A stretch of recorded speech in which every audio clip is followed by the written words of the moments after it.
পারভেজ হোসেন ইমন 14 বলে 28 রান করছেন, 200 strike rate উনি ব্যাট করছেন। তাওহিদ হৃদয় 27 বলে 51 রানের ইনিংস খেলছেন। শামীম হোসেন পাটোয়ারি।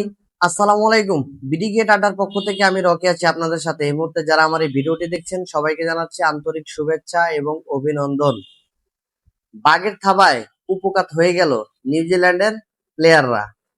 তাওহিদ হৃদয়, পারভেজ হোসেন ইমন কিংবা শামীম হোসেন পাটোয়ারি বাঘের গর্জনে শিকার হয়ে গেল নিউজিল্যান্ড টিম।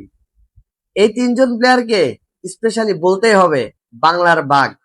বাংলাদেশ বনাম নিউজিল্যান্ড টি-20 প্রথম ম্যাচে নিউজিল্যান্ড প্রথমে ব্যাট করতে নেমে 182 রান করে 6 উইকেটের বিনিময়ে নির্ধারিত 20 ওভারে 183 রানের টার্গেট, বড় টার্গেট।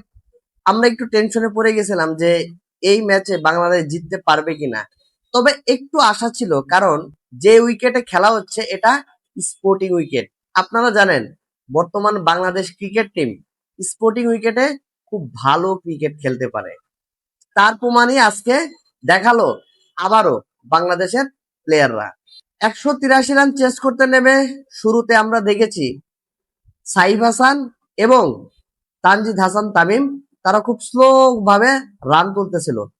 সাইফ হাসান 15 বলে 17 রান করে আউট হলেন। তানজিদ হাসান তামিম উইকেটে টিকে ছিলেন। ভাবছিলাম তানজিদ হাসান তামিম বড় একটা ইনিংস খেলবে, দুর্ভাগ্যবশত উনি আউট হয়ে গেলেন 25 বলে 20 রান করে। লিটন কুমার দাস উইকেটে এসে একটা 6 মারলেন। ভাবলাম লিটন কুমার দাসও ভালো একটা ইনিংস খেলবে, কিন্তু সেটাও করতে পারলেন না।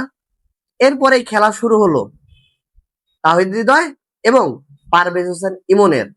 পারভেজ হোসেন ইমন 14 বলে 28 রান করছেন, 200 স্ট্রাইক রেট উনি ব্যাট করছেন। তাওহিদ হৃদয় 27 বলে 51 রানের ইনিংস খেলছেন। শামীম হোসেন পাটোয়ারি 13 বলে 31 রান করেছেন, 238 স্ট্রাইক রেটে ব্যাট করেছেন। পারভেজ হোসেন ইমন এবং তাওহিদ হৃদয় যখন দুই পাশ থেকেই 4-6 মারতেছিল, তখন বাংলাদেশের দর্শক যারা ছিলেন গ্যালারিতে তারা খুব উল্লাসিত হচ্ছিলেন। আমরা তো এই বাংলাদেশকে দেখতে চাই, এই বাংলাদেশের প্লেয়ারদেরকে দেখতে চাই, তাদের ব্যাট থেকে 6-4 দেখতে চাই। দর্শকরা উল্লাসিত হলেন, হাততালি দিলেন।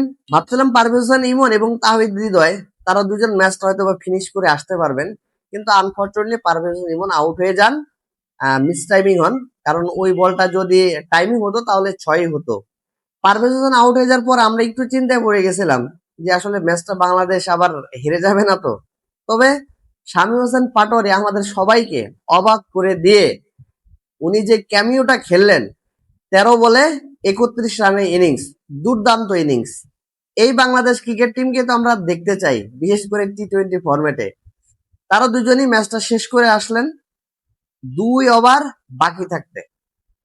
যেখানে আমরা ধরছিলাম যে 20 ওভারে 183 রান চেস করতে পারবে কিনা, সেখানে বাংলাদেশ আমাদের সবাইকে অবাক করে দিয়ে 2 ওভার বাকি থাকতে বাংলাদেশ ম্যাচটা জয় করে নিল। বাংলাদেশ ক্রিকেট টিমকে জানাই অভিনন্দন, চমৎকার একটা জয় উপহার দেওয়ার জন্য আমরা যারা ক্রিকেট ফ্যান আছি।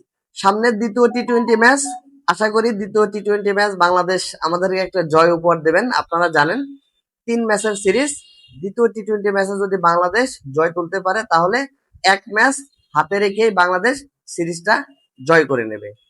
আমরা চাই দ্বিতীয় টি-20 ম্যাচে যেন বাংলাদেশ অবশ্যই ম্যাচটা জয় করতে পারে।